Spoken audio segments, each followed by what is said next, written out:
Hello, so I'm Daniel.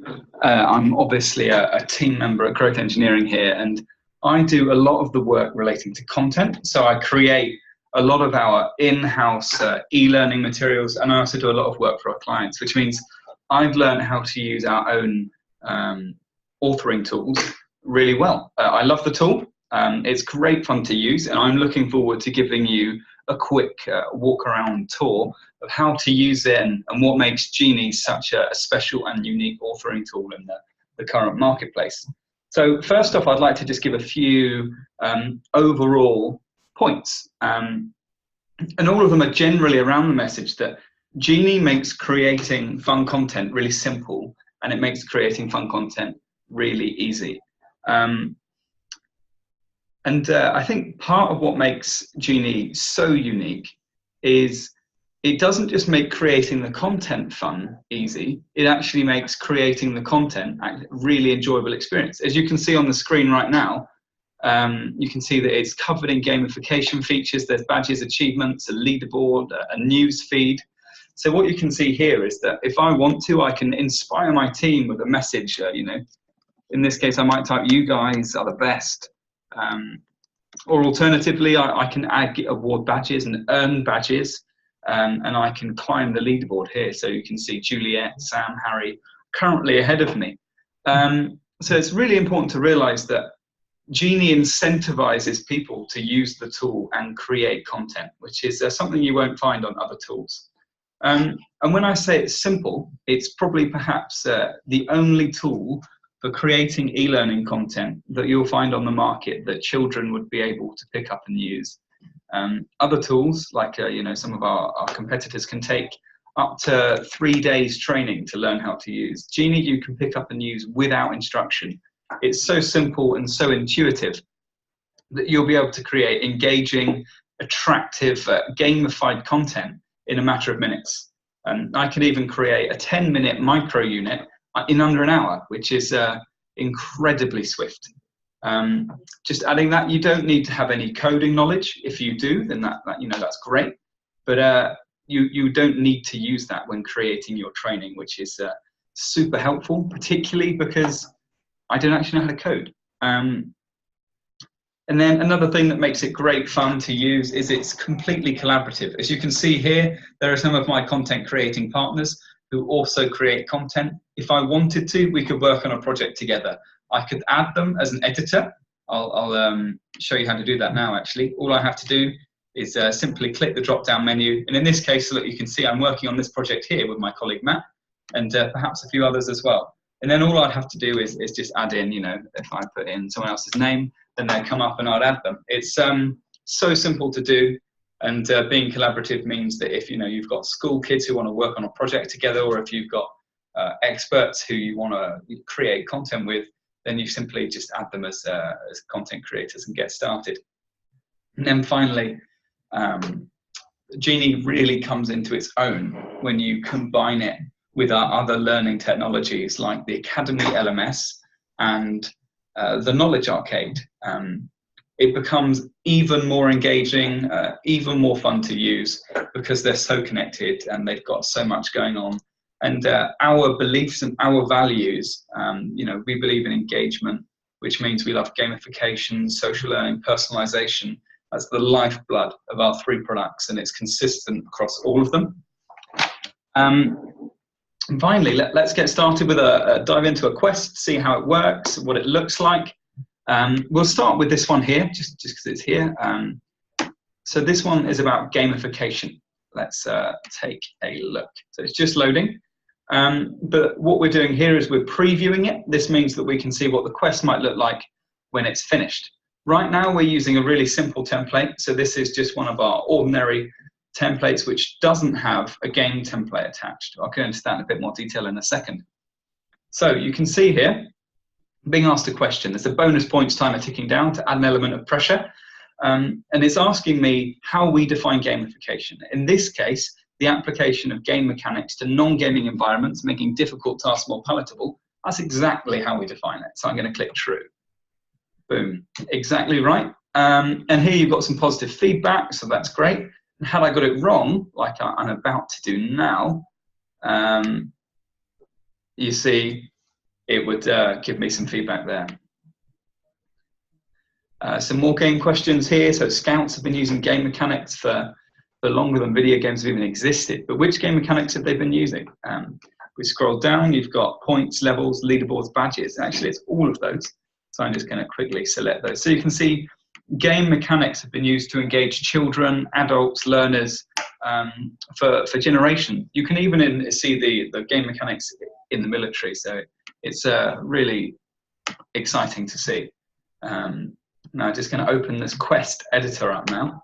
And once that loads, I'll be able to show you how it is that we've gone about creating this content. Now, let's see. So we're on the Quest editing screen. And I'm just going to quickly walk you through the screen. On the left here, we've got the different publishing options. We can preview it like we just did, republish it, or unpublish it. We could also change the viewing options. And what this basically means is we can choose to push this to the app. As you can see, it's republished. You can see it's already being hosted on our Academy Superheroes app.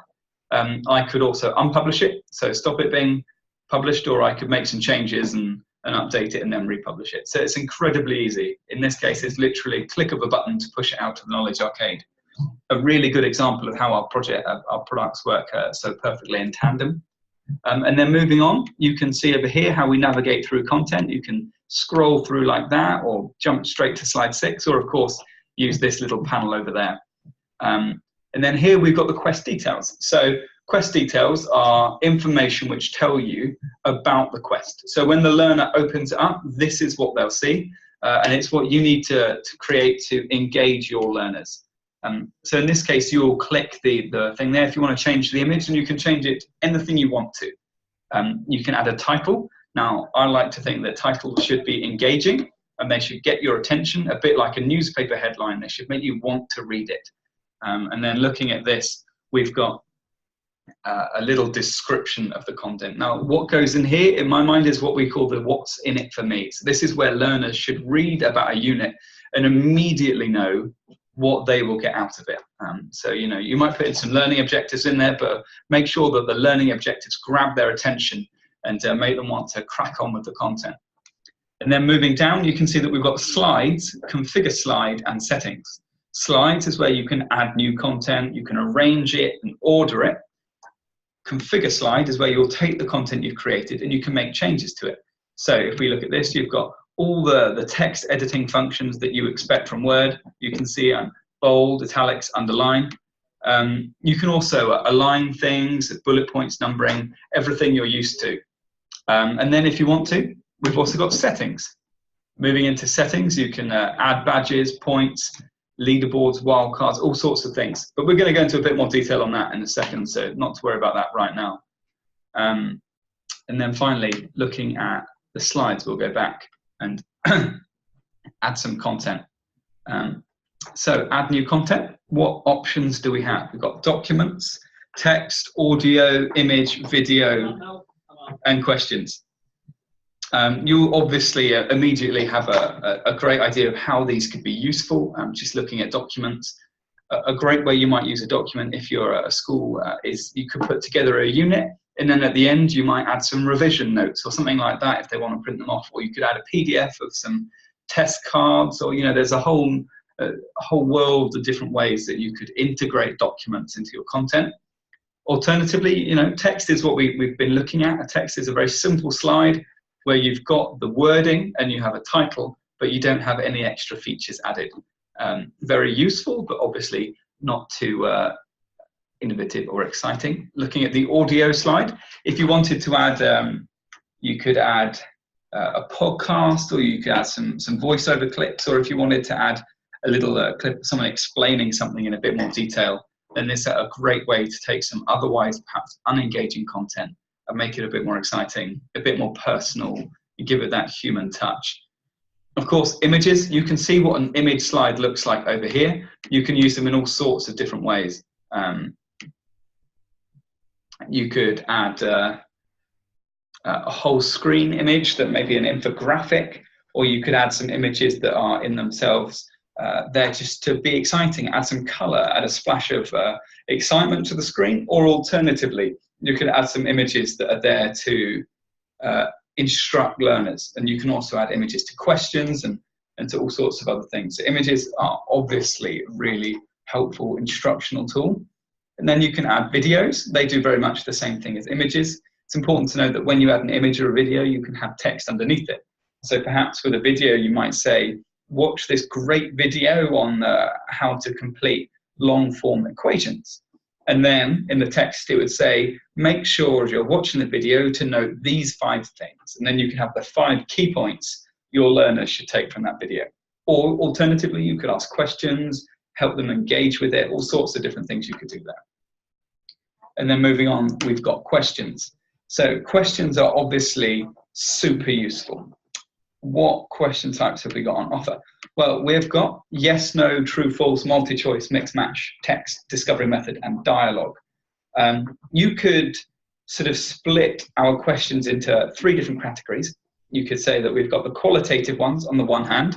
So they would be the ones in which you're giving a longer answer, like the text questions or something like that. Then you've got the quantitative ones, like the yes, no, true, false, multi-choice, where there is very much a right or a wrong answer. And then finally, we've got ones like the discovery method question at the end, which encourages the learner to engage with the content in their own way. It's open-ended. There's neither a right or a wrong answer. The purpose isn't there to track their performance. It's not there to measure their success. It's there to help them personalize training. So we'll go into a bit more detail on some of these different question types, but let's just start with a simple multi-choice. So if we scroll down to content here, let's have a look at this one. So you can see there's a question here. We've got text. In this case, it's relating to a very specific scenario in which the learner is positioned as a detective and they're looking for some database crimes. And it asks them what they would do in a certain situation. And then what you can do is you can scroll down and you've got 2 different options. If you want to add more, it's as easy as clicking the add new answer option. If you want to make different answers correct, then you can have as many correct or incorrect as you like to. And you can do all sorts of different combinations with that. And then you can add new answers. You can assign assets to questions. So if you wanted to add any images or documents, audio, video, etc., then you could add that straight to a question, which is incredibly useful. I do that all the time.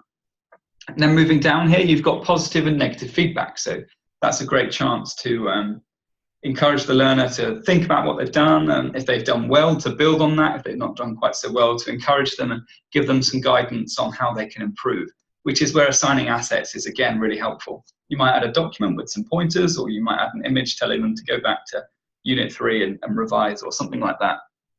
And then finally, we've got an Ask Genie hint. So Ask Genie hints is a bit like the phone a friend in a quiz show or a game show. It gives you the chance to get a little bit of insight on an otherwise tough question if you're a learner. So this is part of what we call wildcard functionality.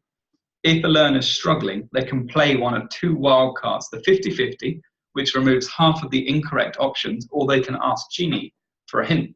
Now, the hint he might ask in this case would be, you look around the remains of the office, something catches your eye, what do you do? It might say something along the lines of, what could you do to progress the case? Perhaps you could inspect the notepad, or something like that, to give them a tiny pointer and a little bit of an edge. These are really useful, and they just are a great way to make unengaging content fun, exciting, and more like a game show. And then if we move down, so yes, no, true, false, multi-choice, mix, match, and text, I'm sure are quite self-explanatory. They are exactly how they sound. They're incredibly easy to use. And I'll just finally touch on dialogue question and discovery method. So a dialogue question resembles a conversation, a bit like on WhatsApp or iMessage. And the learner is encouraged to read and review the conversation as a different thing slide in. So you might have a conversation in a retail environment between a customer and a sales representative. And then once they've reviewed the question, the conversation, they'll answer a question. And in the question, it will be asking them to take what they've learned in the conversation and apply it to this situation. It's incredibly helpful, and I can imagine it working really well in schools. You might have conversations maybe between historical figures, or you could have conversations between teachers and students. There's hundreds of different ways I could imagine it being such a fun element to include, particularly with children using it as a way of having fun and playing around. And then finally, discovery method. This is my favorite of the question types. It's the one I mentioned earlier, which is neither right nor wrong. Its purpose is to help learners personalize training. You know, there are simple ways you could use it. You could ask the learner at the beginning of a history module, you could say, what's your favorite period of history? And then they put their answer in, and then as the unit goes on, you could pull that through using a feature which we call dynamic text. Dynamic text, you can import discovery method answers. So in this case, you can see that there's already 2 discovery method answers we could input here. Why do you think it might not be appropriate for companies to process data like religious beliefs, etc.? You would insert that and it would pull through the answer they've given in the past. Alternatively, you can do things like insert their name or their title. So just to show you what that looks like, close. The learner name is, let me have a look. Sorry, my mouse is playing up.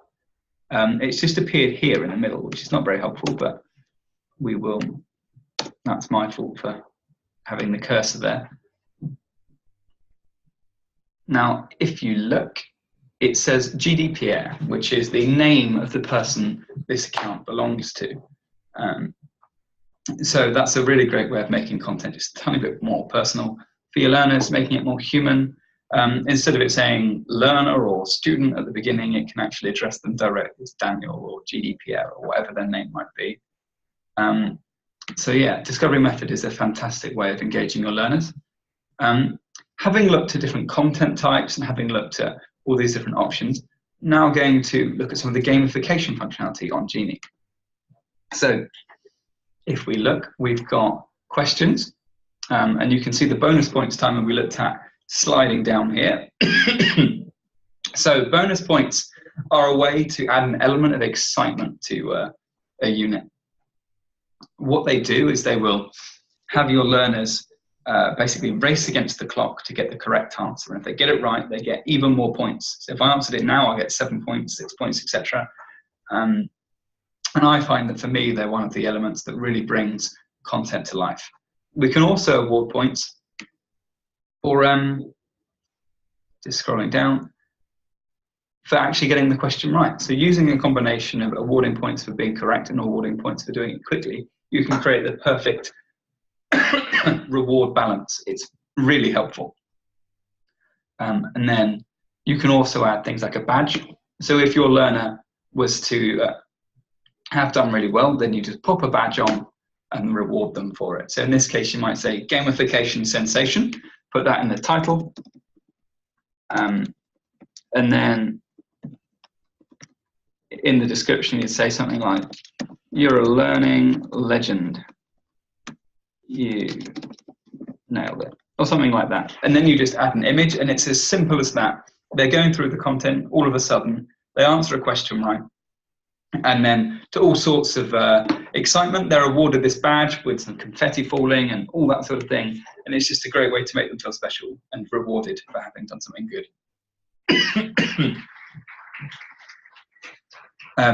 Moving on, we've got the settings section.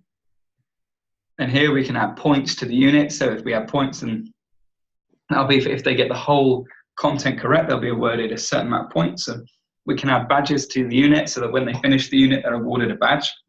And we can also add a leaderboard. So that's for if a unit is really, you know, if they're competing over it, they want to get it right, then you add a leaderboard in there. And that's just a great way of adding some excitement in and adding some competition to the content. And then finally, you can turn wildcards on and off. Like we mentioned earlier, we've been through that already. And then scrolling down, you can add game templates. Right now, we're looking at what we call the quick quest. Now, a quick quest will automatically brand the template and make it look professional, and it will be suited to your guidelines, and it will do it at the snap of a finger. So that when you're creating your content, you don't have to worry about formatting or any of that sort of slightly tedious things. You can just get on with creating what matters. Or you can add all sorts of different contents. In this case, you've got Mountain Master, Bubble Blaster. What else have we got on this version? You can see all sorts of different games on here. Whack-a-mole, for example. But if we go back to the Bubble Blaster, just because Being honest, that's my favorite. We'll see how the content looks when you've got a game template attached.